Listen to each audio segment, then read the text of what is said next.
જય સ્વામી વિદ્યાર્થી મિત્રો, આપણે ફાઉન્ડેશનની અંદર પરિમિતિ અને ક્ષેત્રફળ વિશે આપણે અભ્યાસ કરીએ છીએ. છેલ્લા લેક્ચરની અંદર આપણે વર્તુળની પરિમિતિ અને ક્ષેત્રફળ વિશે આપણે અભ્યાસ કર્યો હતો. બરાબર છે. જે વિદ્યાર્થીઓ જો પાછળના વિડીયો જોવાના બાકી હોય તો વિદ્યાર્થીઓ પાછળથી જ શરૂઆત કરે, કારણ કે આપણે સ્ટેપ બાય સ્ટેપ ચાલીએ છીએ. બરાબર છે. એટલે પાછળના વિડીયો તમે જોશો તો તમને આ વિડીયો થોડો વિશેષ ખબર પડશે. બરાબર છે. આજે આપણે અર્ધવર્તુળની પરિમિતિ વિશે અભ્યાસ કરવાનો છે. બરાબર. અર્ધવર્તુળની પરિમિતિ, બરાબર, એટલે કંઈક તો સૂત્ર હશે ને. આપણને પરિમિતિ બરાબર ખબર છે કે બધી બાજુનો સરવાળો. બરાબર. એ કોના માટે? ચોરસ અને લંબચોરસ માટે. બરાબર. હવે વર્તુળની અંદર કોઈ બાજુની તમને લંબાઈ જ ના આપી હોય તો તમે કઈ રીતે શોધશો કે બધી બાજુનો સરવાળો? એના માટે સૂત્ર તો હશે જ. બરાબર છે. હવે આપણે યાદ કરીએ કે જ્યારે આપણે વર્તુળની પરિમિતિ શોધતા હતા ત્યારે કયું સૂત્ર હતું? તો તમે કહેશો સર નોટમાં જોવું પડે. ચલો નોટમાં જુઓ. બરાબર. નોટમાં જોઈને પછી તમારે કહેવાનું છે કે ચલો ભાઈ વર્તુળની પરિમિતિ માટે સૂત્ર કયું હતું? પાઈ આર નો વર્ગ. કોના માટે? તો કે વર્તુળ માટે. પાઈ આર નો વર્ગ. પણ જો તમારે અર્ધવર્તુળ શોધવું હોય તો શું કરવું પડે? તમારે 1/2 પાઈ આર સ્ક્વેર થશે, અથવા આના કરવું હોય તો શું થાય? આના ભાગ્યા 2. શું કરવાનું છે? જેમ તમે વર્તુળનું ક્ષેત્રફળ શોધતા હતા, વર્તુળની પરિમિતિ શોધતા હતા, તો વર્તુળની પરિમિતિ માટે સૂત્ર શું હતું? તો કે પાઈ આર સ્ક્વેર. શું હતું? Pi r square. બરાબર. હવે અર્ધવર્તુળ માટે શું? તો કે આખું વર્તુળ હોય એમાંથી અડધું, એના ભાગ્યા 2. ધારો કે મેં તમને કહું કે તમે એક રોટલી ખાવ છો, એમાંથી અડધી તમારે આપવાની છે, તો 1/2 કરીએ તો 50% થઈ ગયું. બરાબર. એમ આપણે વર્તુળનું છે. વર્તુળનું શું હતું? તો કે આખું હતું પાઈ આર સ્ક્વેર. હવે એનાથી અડધું કરવું હોય એટલે પાઈ આર સ્ક્વેર ના છેદમાં 2. બરાબર થઈ જાય ને. હવે જો પાઈ આર સ્ક્વેર ના છેદમાં 2 અથવા 1/2 પાઈ આર સ્ક્વેર સેમ જ રહેવાનું છે. બરાબર છે. હવે આને આપણે કરશું કઈ રીતે? કે આમાં તમારે અર્ધવર્તુળ આપ્યું હોય, જેમ કે વર્તુળમાં ડાયામીટર એટલે કે વ્યાસ અને ત્રિજ્યા આપતા હતા, તો અર્ધવર્તુળમાં શું આપશે? તો કે અડધો વ્યાસ ને અડધી ત્રિજ્યા. એવું ના હોય. જેટલો વર્તુળ માટે ત્રિજ્યા અને ડાયામીટર મળતો હતો એટલો જ તમને અર્ધવર્તુળ માટે મળશે. પણ તમારે શું કરવાનું? તો કે જે પણ તમારો વર્તુળનો જવાબ આવે એના ભાગ્યા 2. આપણે એના માટે જ આપણે સૂત્ર યાદ રાખવાનું છે. અર્ધવર્તુળની પરિમિતિ બરાબર 1/2 પાઈ આર સ્ક્વેર અથવા પાઈ આર નો વર્ગ છેદમાં 2. વર્તુળની પરિમિતિ બરાબર શું છે? તો કે પાઈ આર નો વર્ગ. બરાબર. સિમ્પલ યાદ રાખો. વર્તુળની પરિમિતિ બરાબર પાઈ આર નો વર્ગ. અર્ધવર્તુળની પરિમિતિ બરાબર પાઈ આર નો સ્ક્વેર છેદમાં 2. બરાબર. આના ઉદાહરણ આપણે સોલ્વ કરીએ તો ઉદાહરણ કઈ રીતે સોલ્વ થશે? ચલો. એક અર્ધવર્તુળ નો વ્યાસ 10 મીટર છે, તો પરિમિતિ શોધો. શું કીધું છે આપણને? એક અર્ધવર્તુળનો વ્યાસ 10 મીટર છે તો પરિમિતિ શોધો. અર્ધવર્તુળ કીધું છે, એનો વ્યાસ 10, તો આપણે એવું નહીં કરવાનું કે અર્ધવર્તુળ કીધું હોય તો કે 10/2. એવું નહીં. જે મુજબ એનો વ્યાસ આપ્યો છે એ મુજબ જ આપણે કરવાનું છે. બરાબર. હવે જો વ્યાસ તો વર્તુળનો પણ સરખો રહેશે અને અર્ધવર્તુળનો પણ સરખો રહેશે. બરાબર છે. હવે જો વ્યાસ આપ્યો છે, જો વ્યાસ આપે તો આપણે ત્રિજ્યામાં તો ફેરવવું જ પડશે. કેમ ફેરવવું પડશે? તો કે સૂત્ર શું છે? તો કે અર્ધવર્તુળની પરિમિતિ બરાબર 1/2 પાઈ આર નો વર્ગ. આર એટલે શું? તો કે ત્રિજ્યા. બરાબર. ત્રિજ્યા નથી આપી, શું આપ્યું છે? વ્યાસ. તો આપણે ત્રિજ્યા શોધવા માટે સૂત્ર શું છે? તો કે તમે બધા મોડે કરેલું છે. ત્રિજ્યા બરાબર વ્યાસના છેદમાં 2. બરાબર. વ્યાસ કેટલો છે? તો કે 10/2 બરાબર 5. બરાબર. 10/2 કરશો તો જવાબ કેટલો આવશે? 5. તો ત્રિજ્યા કેટલી મળી આપણને? આ આપણને મળ્યા છે 5. બરાબર છે. શોધી લીધી તમે વ્યાસ પરથી ત્રિજ્યા શોધી લીધી. બરાબર છે. જો હજુ પણ તમને કહું છું જે વિદ્યાર્થીઓ હજુ પણ સૂત્ર મોડે નહીં કર્યા તે વિદ્યાર્થીઓ ખાસ મોડે કરવાના છે, કારણ કે આ વસ્તુ તમારે કાયમ માટે કામ લાગવાની છે. બરાબર? ચાલો હા, હવે આપણે સૂત્ર લખીએ. અર્ધ વર્તુળની પરિમિતિ બરાબર 1/2 પાઈ નો વર્ગ. બરાબર? 1/2 ને 1/2 ગુણ્યા પાઈની કિંમત કેટલી લેવાની છે?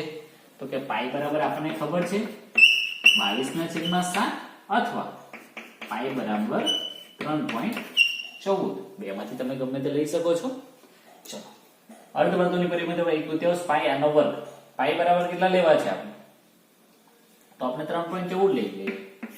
3.14 ગુણ્યા આનો વર્ગ કેટલો થશે?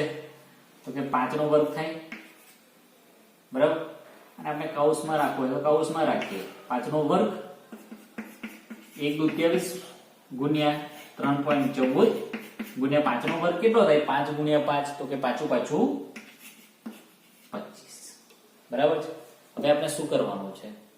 તો કે હવે આપણે આ બધાનું સાદુરૂપ આપવાનું છે. બરાબર? 1/2 નું આપણે 1/2 રાખીએ ગુણ્યા 3.14 ને 25 નો ગુણાકાર કરીએ. 314 ગુણ્યા 25 2 પોઈન્ટ છોડીને. બરાબર? એકમ દશકનું 4 દુ 8 2 2 3 દુ 6 5 ચોક 20 20 શું વધી પડી 2 5 1 5 5 ને 2 7 5 3 15 0 7 14 ને 15 5 વધી પડી 1 5 ને 3 8 6 ને 7. હવે કેટલા પોઈન્ટ પછી મૂકવાનું છે? તો કે 2 પોઈન્ટ પછી. પોઈન્ટ મૂક્યો 2 પોઈન્ટ પછી 78.50. હવે આપણે શું કરીએ? તો કે આને તમે ભાગી લો. બરાબર? આને ડાયરેક્ટ આપણે ભાગી લઈએ કે 78.50 એ શેનું તમને મળ્યું છે? તો કે આખા વર્તુળનું એના ભાગ્યા 2 કરશો એટલે કેટલા થશે? તો કે આપણે જોઈએ 35 દુ 70 78 અથવા આને આપણે ભાગી કાઢીએ 78.50 ભાગ્યા 2 3 દુ 6 એક વધ્યો 8 નીચે ઉતાર. હવે શું થશે? તો કે 2 9 9 દુ 18 0 0 નીચે આપણે પોઈન્ટ સાથે આવશે. બરાબર? તો શું થશે? 2 2 4 અને 50 5 ને 2 2 4 1 રહેશે 0 રહેશે અને 5 10 0. બરાબર છે? કેટલો જવાબ આવ્યો? 39.25. બરાબર છે?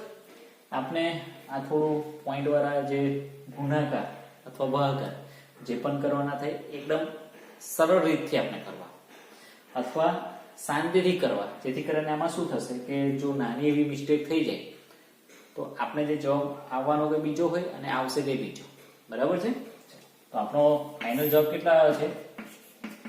78.50 ભાગ્યા 2 બરાબર 39.25. બરાબર છે? જો આની અંદર શું કર્યું આપણે તો ફરીથી એકવાર દાખલો જોઈ લઈએ. એક્ઝામ્પલ આપેલું છે કે એક અર્ધવર્તુળનો વ્યાસ 10 મીટર છે તો પરિમિતિ શોધો.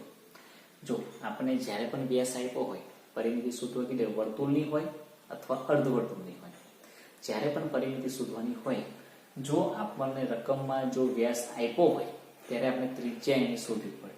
વ્યાસ એટલે શું? તો કે વ્યાસ ભાગ્યા 2. જે ત્રિજ્યા હોય એનાથી 2 ગણો વ્યાસ હોય. બરાબર છે? તો વ્યાસ ભાગ્યા 2 કરશો એટલે ત્રિજ્યા તમને મળી જશે. તો ત્રિજ્યા તમારે શોધી લેવાની.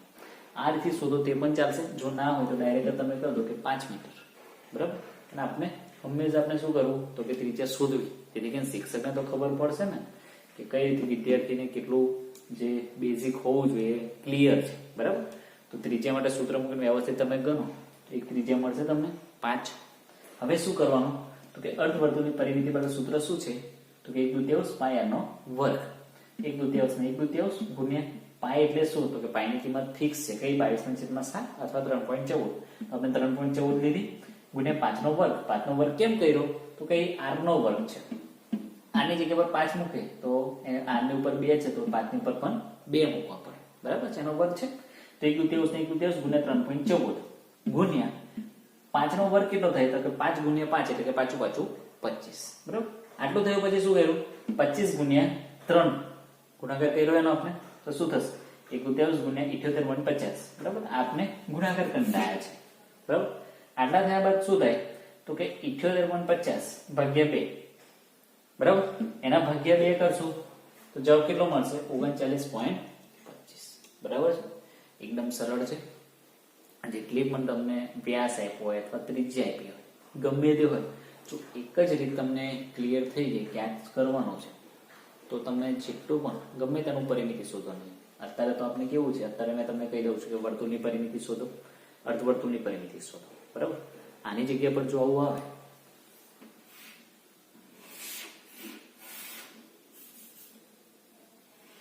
આવો એક આકાર છે.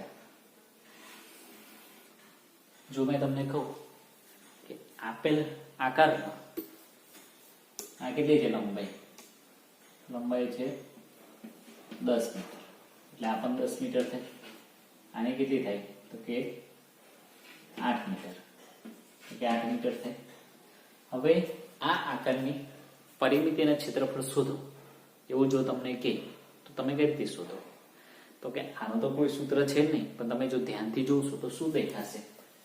તો કે આ છે લંબચોરસ દેખાશે. બરાબર? એટલે લંબચોરસનું પરિમિતિ તમને અથવા ક્ષેત્રફળ શોધવા કે તો લંબચોરસનું ક્ષેત્રફળ શોધતા આવડે, પરિમિતિ કે તો પરિમિતિ શોધતા આવડે. બરાબર? તો લંબચોરસનું શું મળી ગયું તમને? ક્ષેત્રફળ. પછી શું થશે? આ તમને બીજો આકાર શું દેખાય છે? તો કે આ બીજો આકાર શું દેખાય છે? તો કે અર્ધવર્તુળ. તો કે તમને અર્ધવર્તુળનું ક્ષેત્રફળ શોધતા પણ આવડવું જોઈએ. બરાબર છે? અત્યારે જેમ પરિમિતિ આપણે શોધતા શીખ્યા, એમ અર્ધવર્તુળનું આપણે ક્ષેત્રફળ શોધતા શીખીશું. એટલે આપણે નાના નાના આકારે જ્યારે આ બધા આકારો વિશે આપણે માહિતી લઈ લઈએ ત્યારે જ આપણે આવા દાખલા સોલ્વ કરી શકીએ. બરાબર? આવા દાખલાનો આપણે એક ક્લાસ લઈશું કે કઈ રીતે આપણે શોધવું. બરાબર? એટલે આપણે સ્ટેપ બાય સ્ટેપ કરીએ છીએ. સૌથી પહેલા આપણે વર્તુળ લીધું. બરાબર? પહેલા એની આગળ આપણે શું? ચોરસ, લંબચોરસ, વર્તુળ આવી ગયું. હવે શું? તો કે અર્ધવર્તુળ આવી ગયું છે. બરાબર છે? તો આ લેક્ચરની અંદર આપણે પરિમિતિ શોધતા શીખ્યા છે.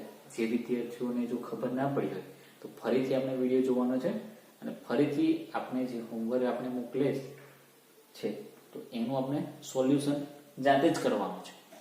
ફક્ત એટલું જ છે કે એની રકમો બદલાશે, બાકી સેમ તો આ જ રહેવાનું છે. રકમ તો આ જ રહે. તો કે વ્યાસની જગ્યાએ ત્રિજ્યા આપી દીધું અથવા વ્યાસ વધારે આપી દીધો તો એનું શું? તો કે રીત તો આની યાદ છે. બરાબર છે?